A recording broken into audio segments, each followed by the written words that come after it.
Recently, I posted videos about that there's the paradox: did the egg come before the chicken, or the chicken came before the egg? So the long and short of it, I'm not going to do the theatrical version, but the egg before the chicken, like most chickens, well, most birds' eggs, they're in nests, right? Because if not, they would get crushed or predators would eat them, right? So how did the egg, the very first egg, how did it get up in the tree, and then how did it build a nest? And then how did it, most importantly, incubate itself? Because all hens sit on their eggs to incubate it. They have to keep the egg temperature warm enough so they develop into chicks and then hatch, right? So nobody even like postulated or considered incubation for that paradox, right? Or another one, people think that the world is flat, right? But they look up and they see a round sun every day. Every day, like some people might be insane and see a flat sun, but most people see a round sun every day, and then once a month they see a round moon, like at a full moon they see a round moon every month, right? And but they think the Earth is flat. Like, so how strange is that, right? Like, so you see a round sun and a round moon, but they're like, hey, maybe the Earth is flat. But anyways, so just say this is Earth, and my head, my eye is the sun. So Earth goes around the sun, just like that, like going around my eye.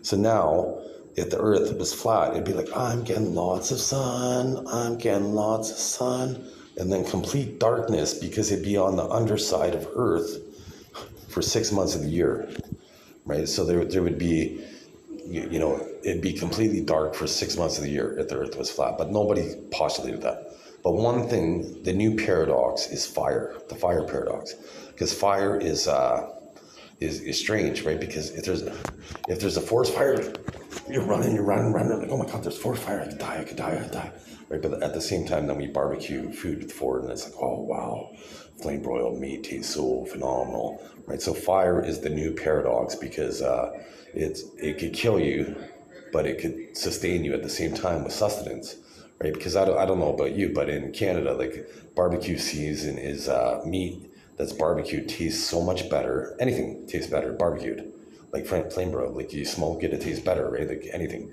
tastes better, like rather than boiled, right? Like boiled, and if you were to boil, well, I guess you can't like flame broil pasta, but my ex-wife, I had this job, and I worked 12-hour shifts, and she, like, I'd call her at lunch, but she'd be like, hey honey, what do you want? What do you want for supper?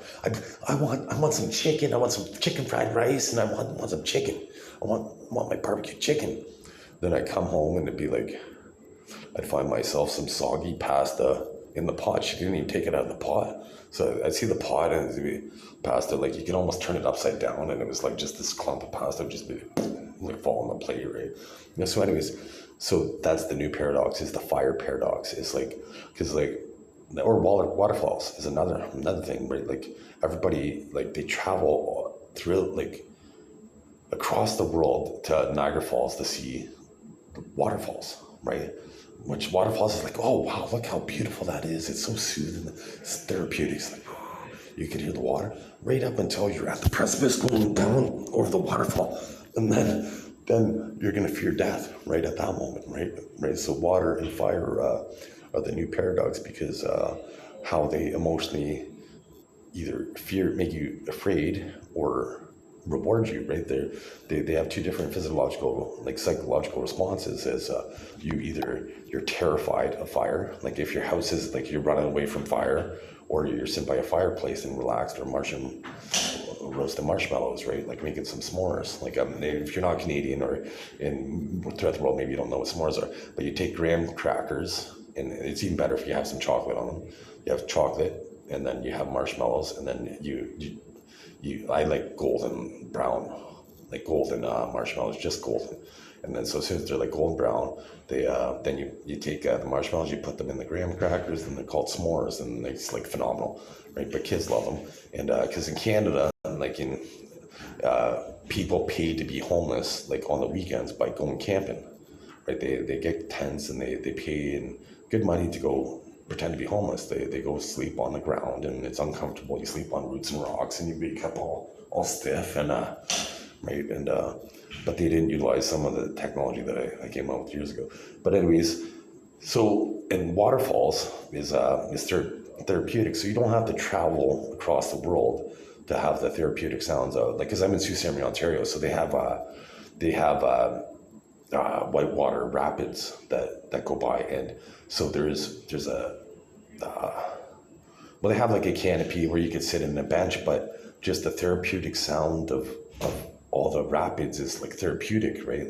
Like the frequencies, like just like after like if you were to listen to it like as one of those sounds, like before you go to bed, like it's gonna be like therapeutic. It kind of releases energy and like in your releases tension in your body or whatever, and then it's like therapeutic, right? But don't like I listened like I filmed a whole bunch of them, and then I listened to them in my sleep, and I had to go to the washroom like all night long because I just heard water. Right, all I heard was water, and so anyways, so it's therapeutic, but you don't have to go to, like, if you live in the desert, like you have a bathtub possibly or a shower, so you could just turn on water, and just the sound of water is going to be therapeutic if you just listen to the water flowing. And maybe I should go on the other one. Like I'm at the mental health ward, and like the audacity, the same woman yesterday has filmed this video, and she just wanted to show up on video now, and like they're perpetrators, like they're, anyways.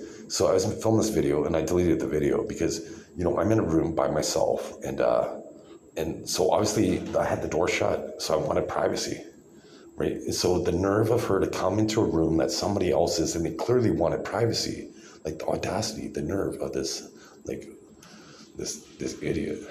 But so that's the new paradox is fire, like how it either is psychologically stimulating or psychologically what would it be, like, well, scary, right? It's scary to see, like, because if you see a forest fire, you're going to be terrified, right? Especially like if your house is about to be burned, right?